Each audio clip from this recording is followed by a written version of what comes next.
At 6:40 a.m., my phone buzzed on the nightstand.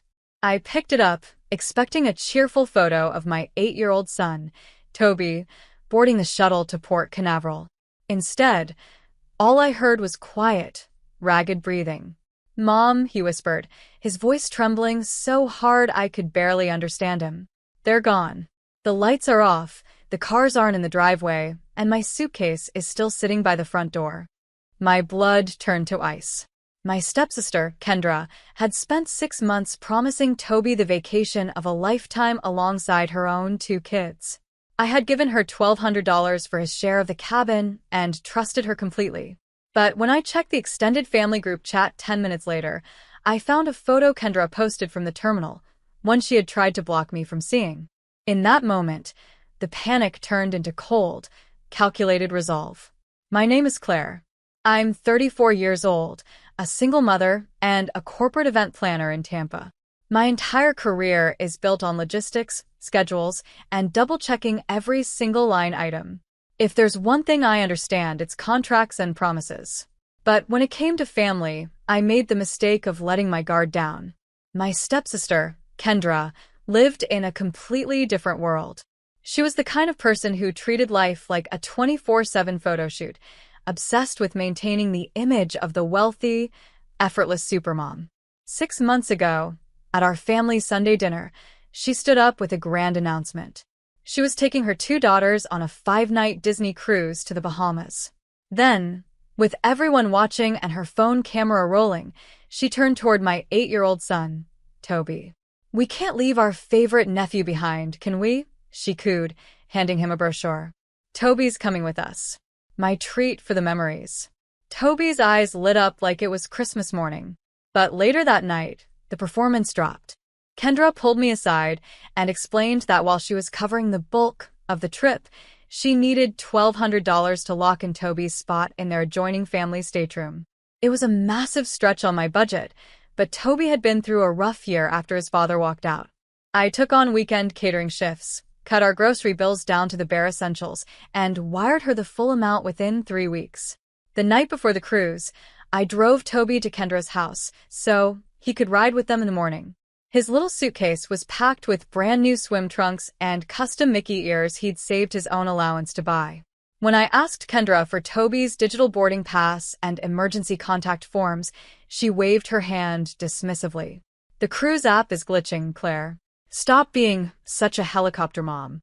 I have his confirmation tied directly to my primary booking." She didn't look me in the eye. When she hurried me out the door, claiming the kids needed an early bedtime before their 5 a.m. departure, I felt a strange knot tighten in my stomach. I ignored it, told Toby I loved him, and drove home, never imagining the cruelty she was already preparing to execute. The morning sun hadn't even cleared the treeline when Toby's call came through. Hearing his small, terrified voice in the quiet of my bedroom felt like getting hit by a freight train. "Mom?" "They're gone. The lights are off, the cars aren't in the driveway, and my suitcase is still sitting by the front door." I didn't even put on proper shoes. I threw on a hoodie, grabbed my car keys, and broke every speed limit between my apartment and Kendra's suburban cul-de-sac. The drive took 18 agonizing minutes. Every worst-case scenario flashed through my mind: a home invasion, a sudden medical emergency, a catastrophic misunderstanding. When I pulled into her empty driveway, the silence was deafening. I used the spare key hidden beneath the faux rock by the porch. The house was dead quiet, smelling faintly of citrus air freshener and rushed morning coffee. Sitting on the hardwood floor of the front entryway, pulled into a tight little ball next to his unopened luggage, was Toby. He had his sneakers on. He was wearing his favorite red t-shirt. His custom Mickey ears were clutched tightly in his small hands, damp with tears he had tried so hard to hold back. I woke up at 6 like she told me to. Toby sobbed into my shoulder as I dropped to my knees and pulled him against me. The front door was locked from the outside. The big SUV was gone. I called Aunt Kendra 3 times, Mom, but it went straight to voicemail. She hadn't forgotten him. You don't pack luggage, load 2 children into a car, and drive 2 hours to a cruise terminal while accidentally forgetting an 8-year-old child asleep in a guest room. My phone buzzed in my pocket. A notification popped up from the extended family group chat, the large one that included our aunts, cousins, and grandparents. Kendra had posted a photo with the caption, "Bahamas, here we come. Living our best VIP life." She must have forgotten I was in that specific chat. The image showed Kendra, her 2 daughters, and her wealthy best friend, Vanessa, raising champagne flutes inside the Priority Concierge Lounge at the port. Hanging off the handle of Vanessa's designer carry-on bag was a bright blue, personalized Disney Cruise lanyard, the exact customized lanyard Kendra had promised to order for Toby. Vanessa was standing where my son was supposed to be. I carried Toby's suitcase out to my car, got him buckled safely in the back seat with breakfast from a drive-thru, and took a series of slow, measured breaths. The panic had burned off, replaced by the precise, razor-sharp focus I used whenever a high-stakes corporate event went sideways. As an event planner, I deal with booking engines, travel agents, and corporate merchant accounts every single day. I pulled on my laptop while sitting in my parked car. 5 months ago, when I wired Kendra the $1,200, she had forwarded me a clipped screenshot of a booking confirmation number to prove she had secured the reservation. I opened the Disney Cruise Line guest management portal, entered the reservation code, and used Kendra's last name and birth date.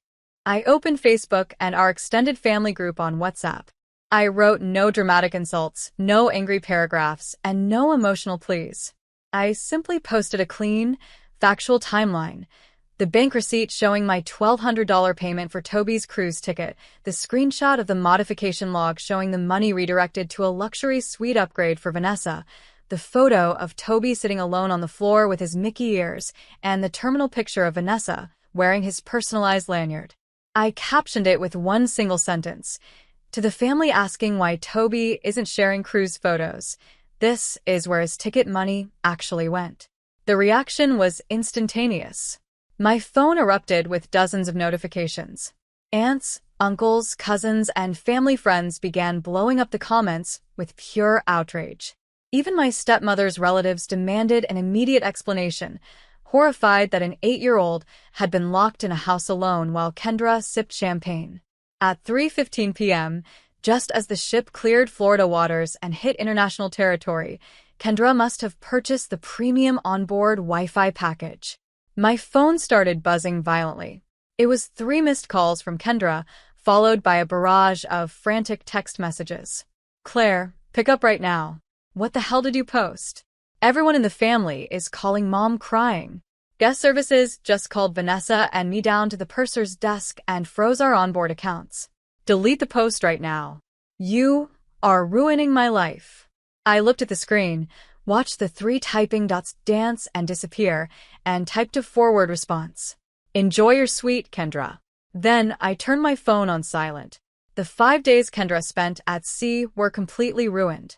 Because of the frozen onboard folio and the disputed upgrade funds, Disney stripped their concierge lounge privileges, forcing Kendra and Vanessa into regular guest queues while the ship's administration investigated the transaction. By the second day, Vanessa was so humiliated by the family backlash and the frozen accounts that she reportedly refused to speak to Kendra for the rest of the voyage, demanding Kendra reimburse her for every single out-of-pocket expense the moment they returned. When the ship finally docked back at Port Canaveral, there was no warm welcome waiting for them. The family group chat had turned into a digital courtroom. My uncle, a retired civil attorney, sent Kendra a formal demand letter on my behalf, warning her that unless every penny of the $1,200 was returned to my account within 48 hours, we would be filing charges for both conversion of funds and child endangerment. The money was transferred back to my account before noon that very day. Kendra's carefully constructed influencer persona took a hit she couldn't recover from. Several family members severed ties entirely, disgusted by how easily she had exploited an 8-year-old child to fuel her own vanity. Brenda tried calling me to smooth things over, claiming blood was thicker than water, but I quietly blocked her number along with Kendra's. True family doesn't leave a child behind to build a backdrop for social media. The following weekend, I took that $1,200 and drove Toby to a quiet coastal cabin on Sanibel Island. We spent 3 full days building sandcastles, renting paddleboards, and eating ice cream on the pier until sunset. He wore his Mickey ears the entire time, laughing until his stomach hurt. Sitting on the porch watching him run along the shoreline, I realized that standing up for my son wasn't just about the money or the broken promise. It was about teaching him that his worth is non-negotiable. We didn't need a luxury cruise or fake smiles to be complete. We already had everything that mattered.